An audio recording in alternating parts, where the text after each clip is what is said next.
Ragazzi, entriamo in studio, vi faccio vedere una cosa bellissima.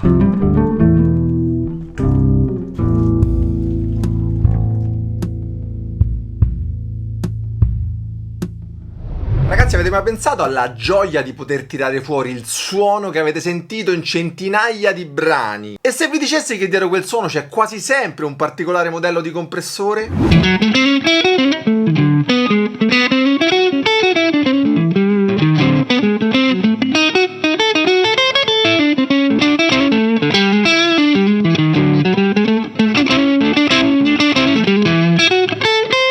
Ciao, sono Alessandro Giordani, sono un chitarrista e oggi torno a parlare dell'importanza del compressore con un pedale della Wampler, l'Ego 76, la rivisitazione del leggendario compressore a rack, l'Urei 1176 Peak Limiter. Per chi non lo conoscesse, l'1176 è stato il primo limiter FET della storia, sviluppato nel 1967 da Bill Putnam, il fondatore della Urei, oggi conosciuta come Universal Audio.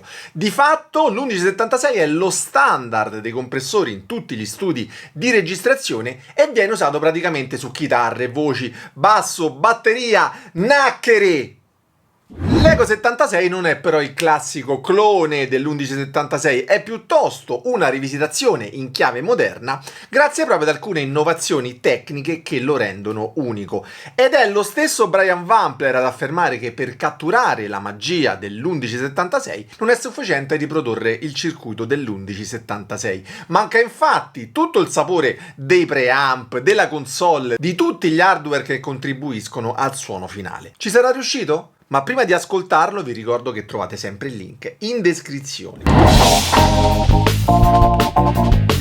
L'Ego 76 arriva in un imballo ben protetto e all'interno del pacco troviamo il manuale e 4 piedini in gomma adesiva. Il pedale è True Bypass e in alto troviamo le connessioni in e out, ideali per risparmiare spazio in pedaliera. Sempre in alto poi troviamo l'ingresso per l'alimentatore opzionale da 9 volt, ma volendo può anche funzionare a batteria.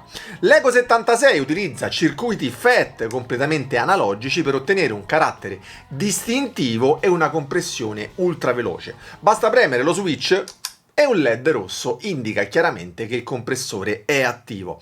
Il pedale, come vedete, è di un bellissimo colore blu, ben rifinito e con i controlli che sono posti su 2 file. In alto abbiamo Tone, Attack e Release e in basso abbiamo Level, Blend e Compress. Imitando il comportamento dell'1176 originale, la threshold è fissa e il controllo compress è praticamente il controllo razio dell'1176 originale. A sinistra la compressione è minima, mentre a destra la compressione è massima. C'è anche la famosa modalità British Mode, tanto cara ai possessori dell'1176 originale e che veniva attivata premendo tutti e 4 i pulsanti ratio. In questo modo si generava un suono aggressivo e a tratti imprevedibile che è stato però usato in numerose registrazioni. Andiamo un attimo in regia e vi faccio vedere. Ragazzi, vi faccio vedere l'1176 che è presente in studio da almeno 20 anni e soprattutto come veniva attivata la British Mode. Questo è il famoso Urei 1176. Qua abbiamo i pulsanti ratio, invece di premerli una alla volta venivano premuti tutti e 4 insieme. E se avete un 1176 nel vostro home studio o un plugin, provateci. Con l'Ego 76 possiamo ottenere lo stesso effetto ruotando il potenziometro compress tutto a destra. Ma prima di smanettare con gli altri importantissimi settaggi, prendete la foto di Bill Putnam e appoggiatela delicatamente sul pulsante mi piace, è doppio mi piace e non azzardatevi a iscrivervi a questo canale. Non vi voglio! Sappiate però che solo a 100.000 iscritti vi dirò perché. Non dovete iscrivervi al canale.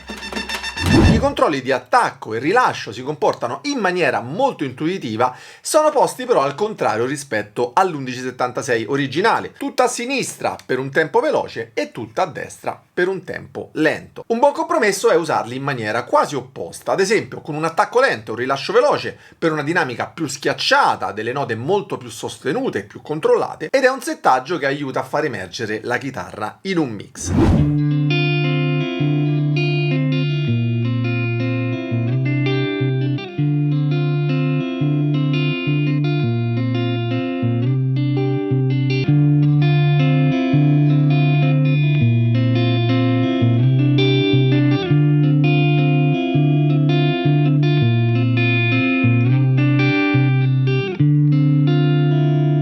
Viceversa possiamo utilizzare un attacco veloce e un rilascio lento per un suono molto percussivo, e questo è un preset usato molto nel funk, nel country, dove comunque c'è una ritmica molto veloce da accentare.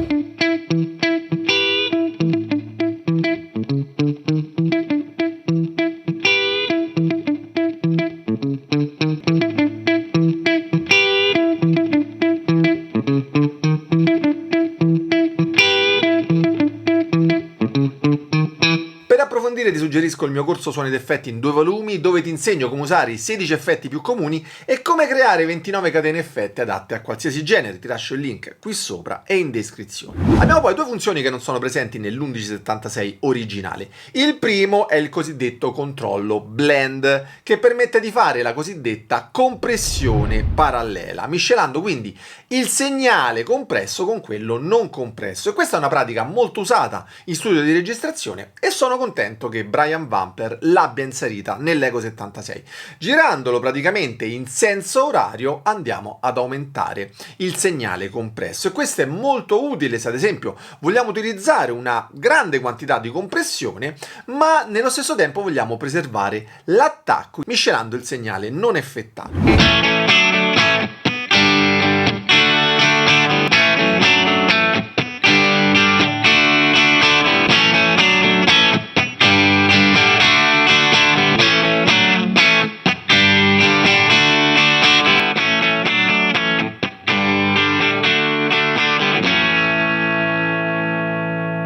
Altra grande novità è il controllo tone, che ci dà la possibilità di recuperare le alte frequenze che vengono smorzate quando si usa parecchia compressione. Basta ruotarlo in senso orario per raggiungere alte frequenze e in senso antiorario per rimuoverle. La posizione di Unity è ore 12 e se vogliamo dare quel tocco di brillantezza in più basta alzarlo di poco.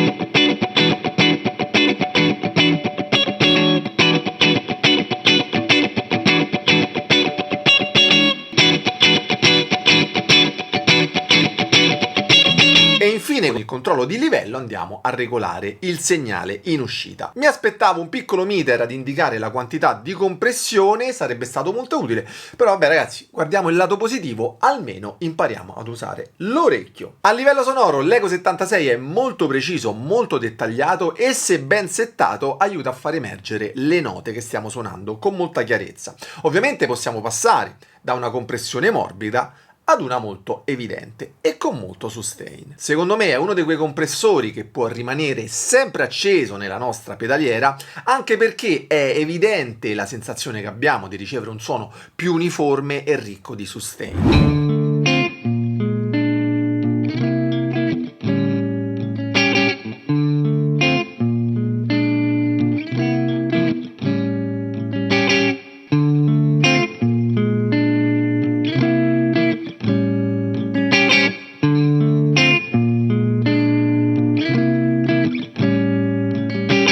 In un contesto live dobbiamo essere presenti, avere un livello stabile all'interno della band e dare il meglio anche a livello di suono. E settando bene l'Ego 76 il suono sarà uniforme e non avremo quegli sbalzi di volumi, quelle escursioni dinamiche quando suoniamo degli arpeggi molto morbidi e quando invece suoniamo degli accordi aggressivi.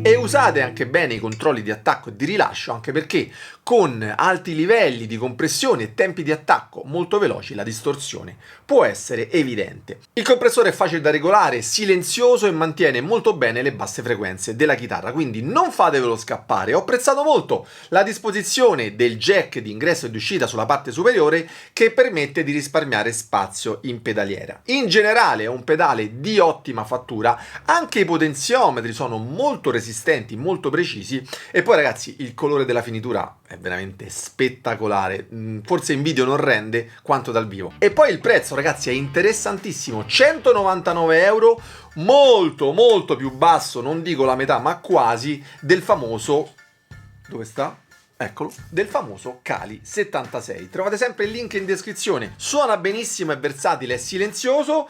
Peccato solo che non abbia un meter per visualizzare la compressione. Fatemi sapere cosa ne pensate di questo compressore con un commento qui sotto, che ovviamente non leggerò, e se volete approfondire il discorso sulla compressione vi spiego tutto nel video qui sopra. Ciao ragazzi, buona musica!